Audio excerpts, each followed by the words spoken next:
Today, we're thrilled to be welcoming Christina Wootton, the Chief Partnerships Officer at Roblox, the global platform bringing millions of people together through immersive shared experiences. Roblox recently reported record growth with over 85 million daily active users and over 73.5 billion hours engaged in 2024, making it one of the most influential digital platforms in the world. Christina, thanks so much for joining. Oh, thanks for having me, Matt. You know, for those that don't have maybe young kids that are on Roblox, I know Roblox isn't just limited to younger kids, although I know it's very popular with young kids. How would you describe Roblox to somebody who maybe doesn't know what the platform even is?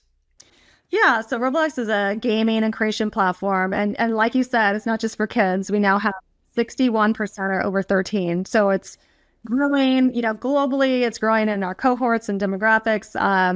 And really people come to do things together. So they could be playing games, they could be shopping, communicating. And our platform has millions of experiences, and they're all built by our community. So people all over the world who want to experience something, whether they see it or not, they can build it.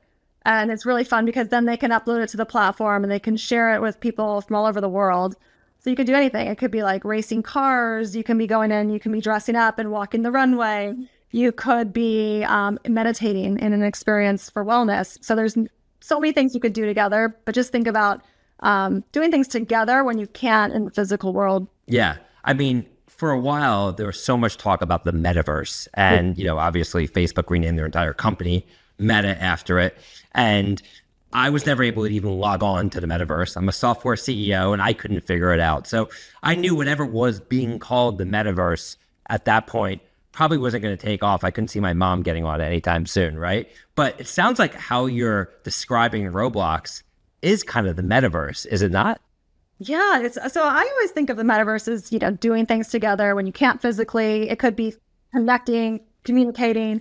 And I look back at the time during the pandemic, and this was, our platform's been around for over 17 years, and people have been connecting and doing these things for over a decade on Roblox.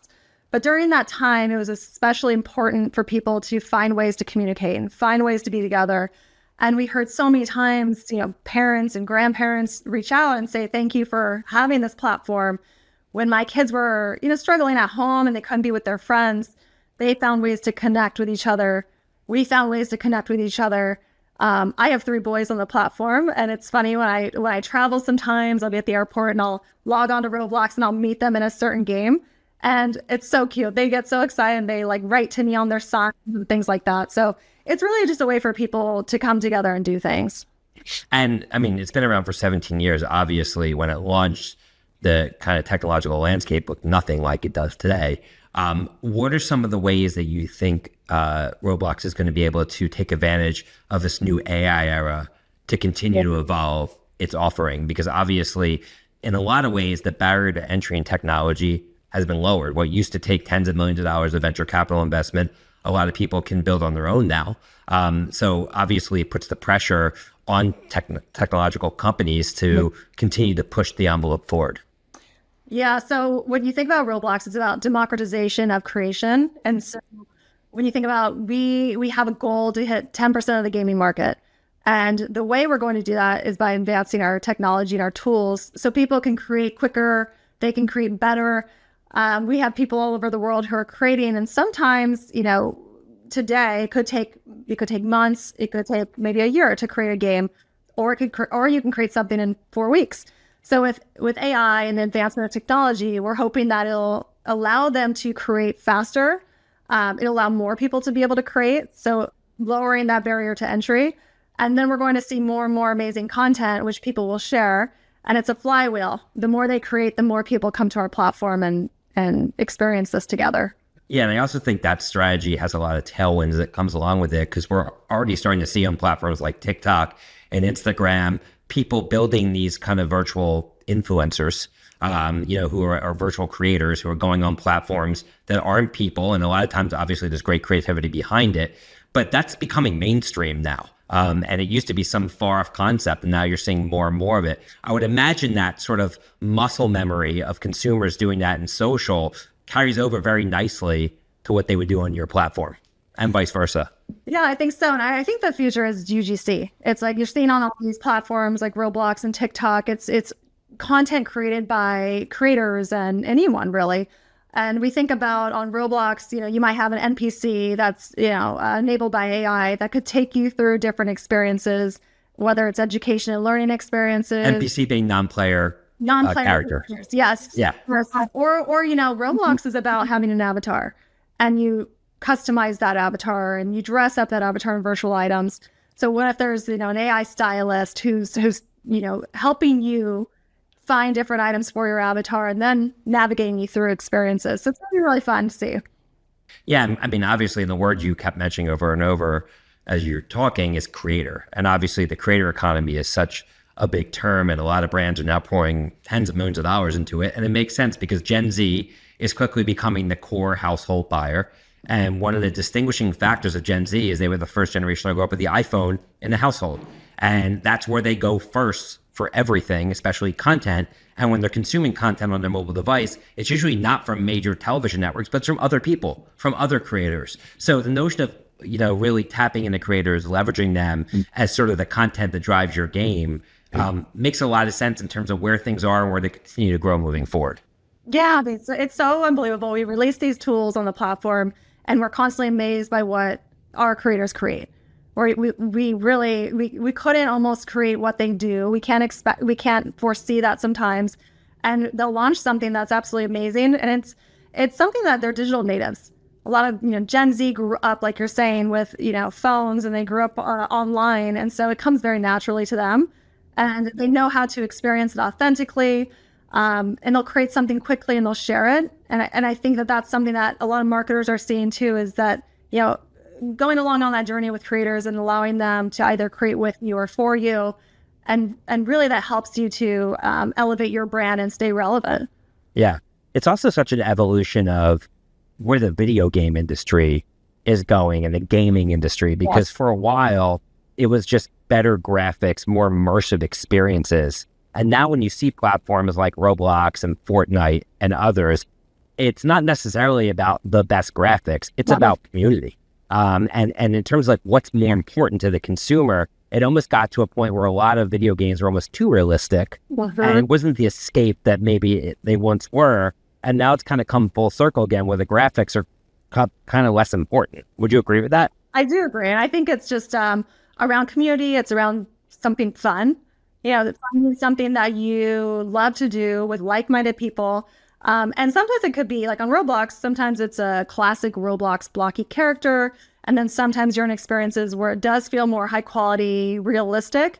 And players they navigate back and forth. And it's really around things that are fun and with their friends. Yeah, it's interesting because at the same time, a lot of social media platforms have kind of lost the notion of community, because I think, they veer too much towards news or high-end creators. And because of that, you're also seeing a big surge on platforms like Reddit, where people are going for community. You used to be able to see what your old high school friends were doing on Facebook, but now when you log in, it's more of a traditional news feed, if you will, news versus really a place where you have social connectivity. So I think these other burgeoning platforms are almost filling the void in that regard. That's right. And I think we're seeing platforms where you're more leaned in. I think a lot of times when, you might be more of a passive consumer, you might come off these platforms and feeling a little bit, less happy. When you're on Roblox, we see a lot of times our users they're participants. They're leaned in. They're experiencing things that are fun, or they're creating, and they come off the platform feeling like they had a positive experience. It's more joy. And I think that's where it's going too, as you're mentioning, you want to be with your friends. You don't necessarily want to just be filled with content that's maybe not something you want to see or at the time. Whereas you can control this experience. You can go in with your friends and do things that you want to be doing. Yeah, totally makes sense.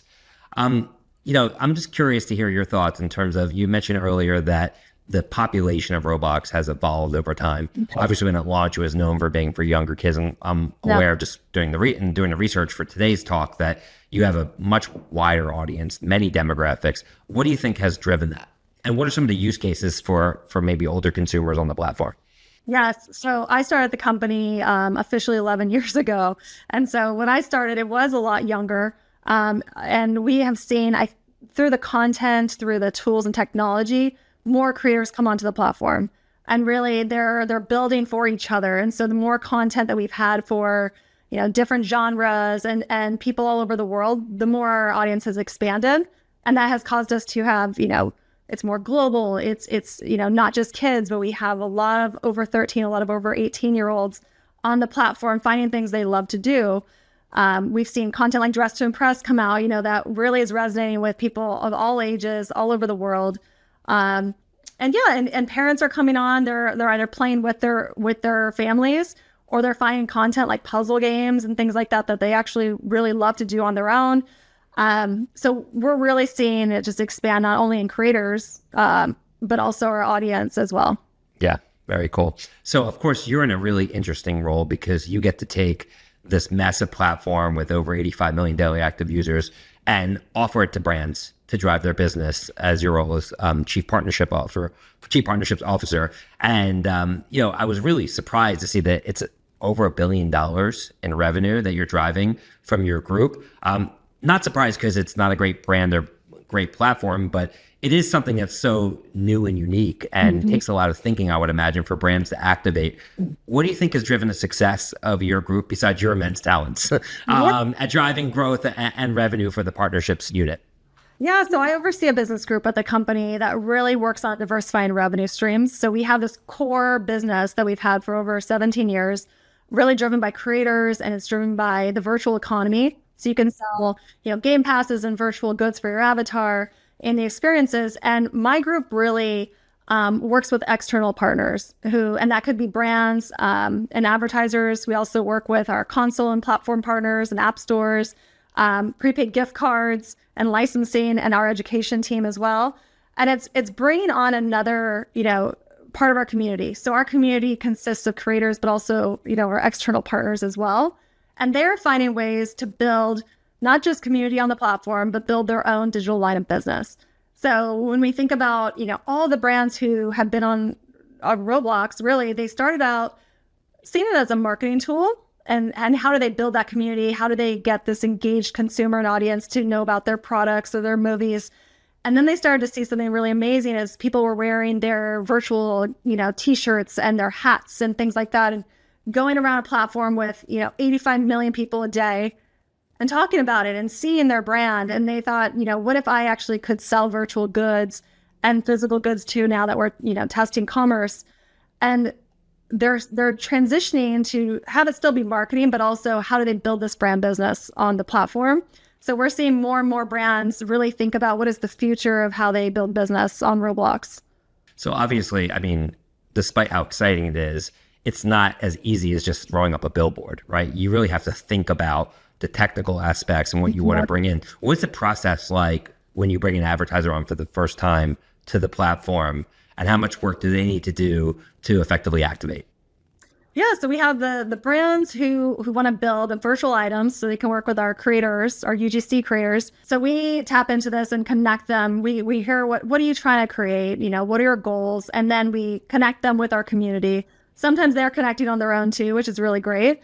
And they'll work together to bring that to life. So if it's virtual items, typically that could take, weeks. It's very a process. So sometimes they start off with creating virtual items. This is something NFL did 6 years ago. They created helmets for all the teams and jerseys. And now they're actually, licensing their IP and building games. Or they could build, a game or integrate into a game. And again, that's connecting with our community of developers and figuring out what is the best way that your brand can authentically come onto our platform. And it's really exciting to see, something when we ask a brand, like, what have you not been able to do on any other platform or even in the physical world that you dream of? And sometimes it's like them being innovative and thinking of those ideas and having a developer bring it to life on the platform has been something that they are excited about, but they haven't seen those engagement numbers before.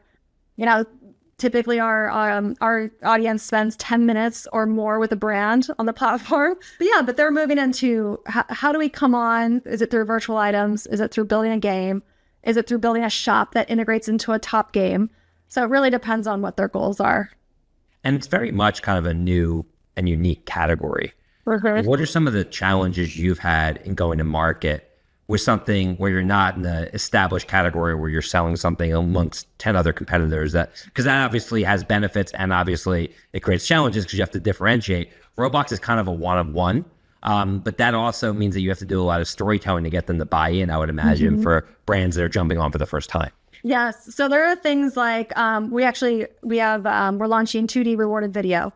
So it's something that they don't have to necessarily create an experience to have that product on the platform.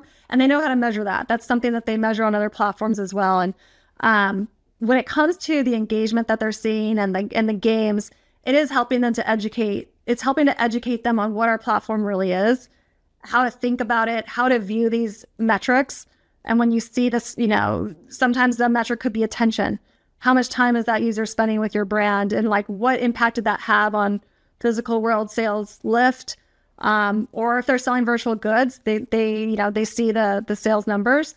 But I think that's the part where they're really excited about the platform, and it's taking the time to understand it first, speaking to our community, working with our developers, and then understanding how to view the measurement and the insights. So we're working with a lot of third-party companies that are helping them to understand what is that lift in sales, what is that lift in brand impact. And when you mentioned earlier virtual goods and the purchase of virtual goods, I know a lot of the talk around the metaverse has been kind of in this big Web3 umbrella, of which the payment engines have been around cryptocurrencies and other blockchain-oriented applications.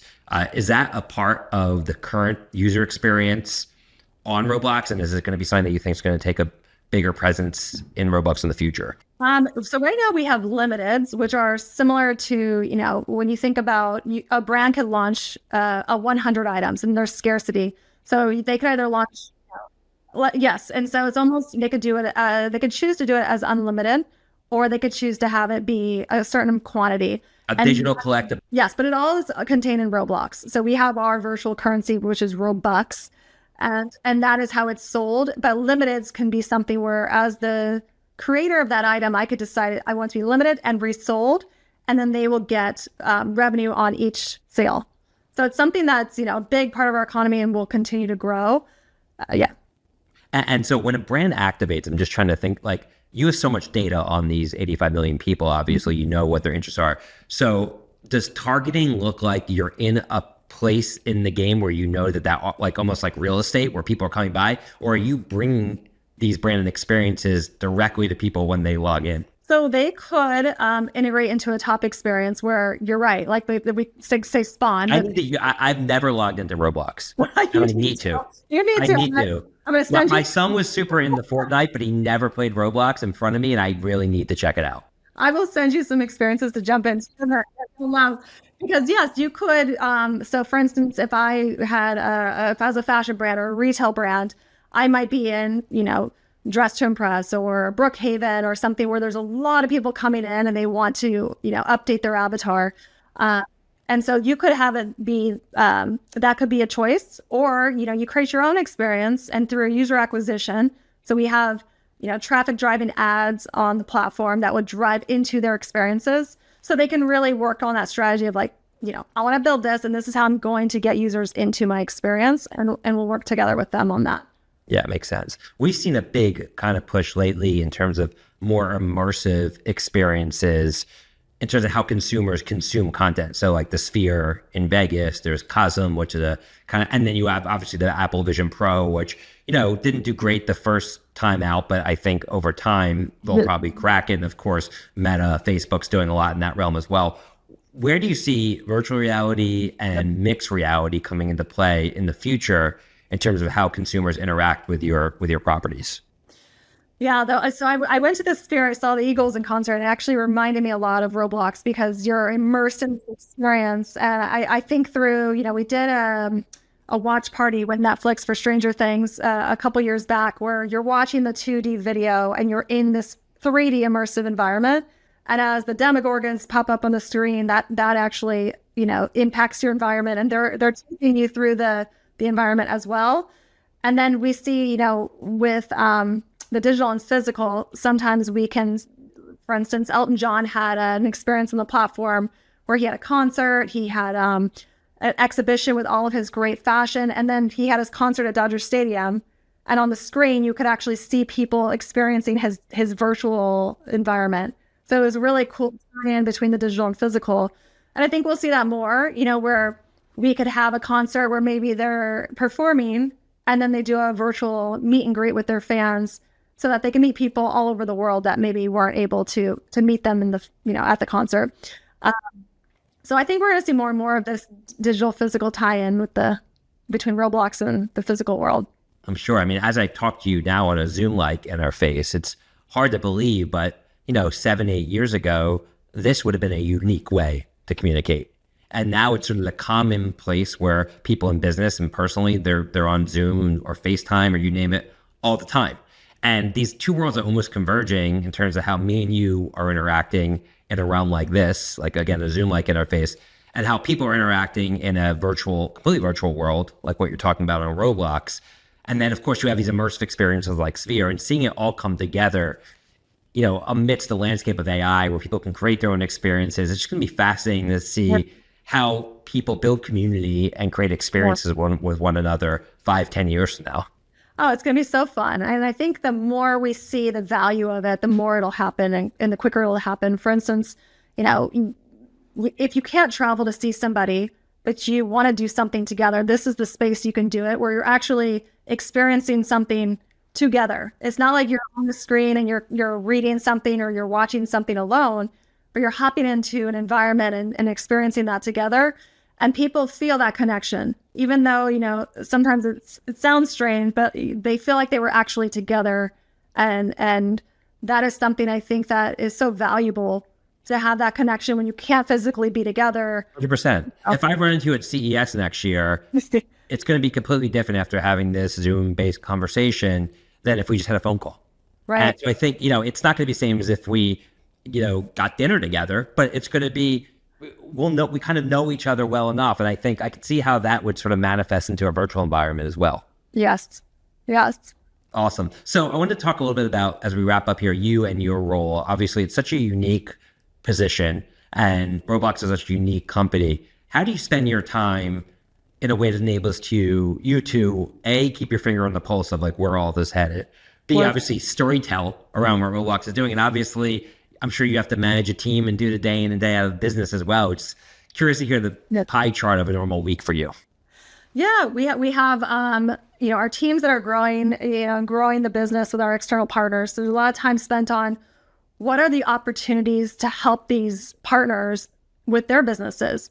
And a lot of times if you're like, oh, well, you know what, this might not be a good time for them to meet or to be on Roblox because maybe they're working on something at their company. Well, what is that they're working on? Let's find those opportunities and find ways that we can actually help them. I love speaking to CMOs who in the past, maybe it was seen as they are marketing the brand. And now it's, I think, evolving more to how can they market the brand, but build that business for their company. And so I love to dig into where are the opportunities to help our partners with their company. And it's mutually beneficial. I also love spending time, innovating and thinking of what are the ways that we can, get those ideas out and innovate and talk really about what are you trying to achieve, and speaking to our partners and brainstorming, going to lunch and being creative and things like that. And then just learning the platform. I'm a constant student of Roblox. And so whether I'm playing it with my kids or I'm meeting with our product and engineering teams to learn about what in the next, year, 2 years, 3 years are we thinking of with the product, and how can I start actually helping our teams to understand how we could bring a brand to life by using those products and technology and getting ahead of it. Because as you know, sometimes you plan things 6 months, a year in advance, and it's not really ever too early to start brainstorming.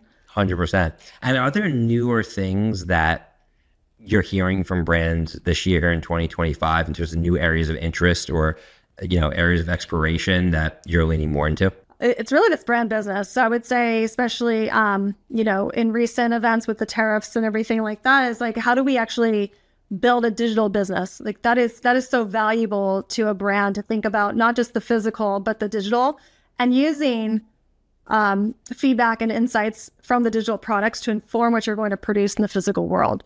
I think that's something that more and more brands are thinking about, is how do we, build this community, get feedback, design together with our consumers, and also allow, share our IP, share our brand so that others are creating with us or for us, whatever they decide.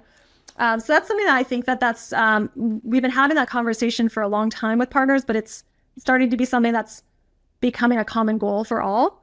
And then last year, we saw, 5 of the top grossing films activate on Roblox. So as we think about too, just how do you storytell? How do you get,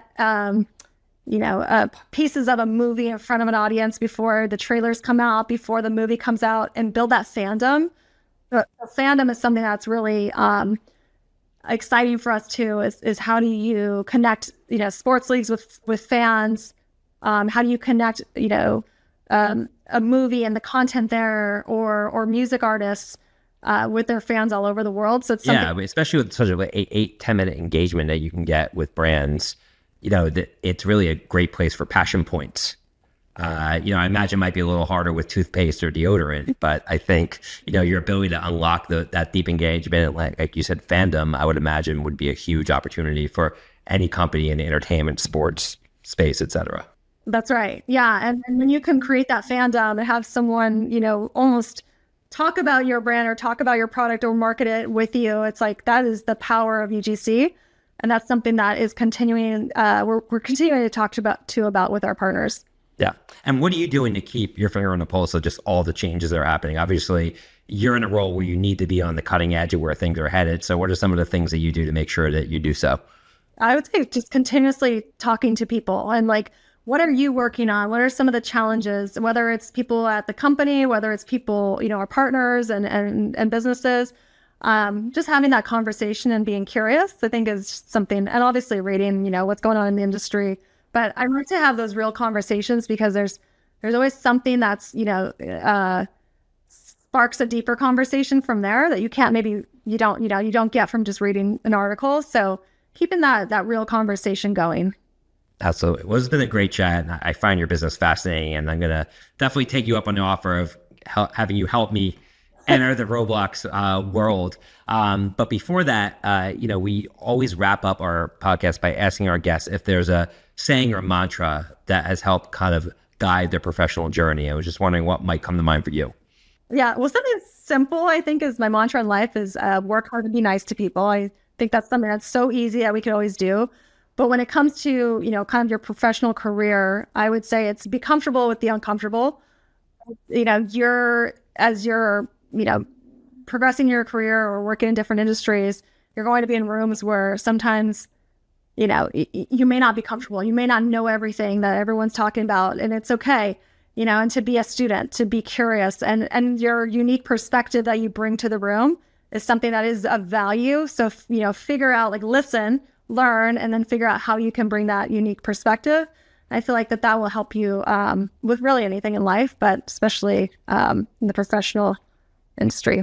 I love that. Well, thank you so much for sharing your journey and all the great things you're working on at Roblox, and can't wait to see what's next for you in the company. No, thank you, Matt. Thanks so much for having me. Absolutely. On behalf of Suzy and I team, thanks again to Christina Wootton, the Chief Partnerships Officer at Roblox, for joining us today. Be sure to subscribe, rate, and review the Speed of Culture podcast on your favorite podcast platform. Until next time, see you everyone. Take care.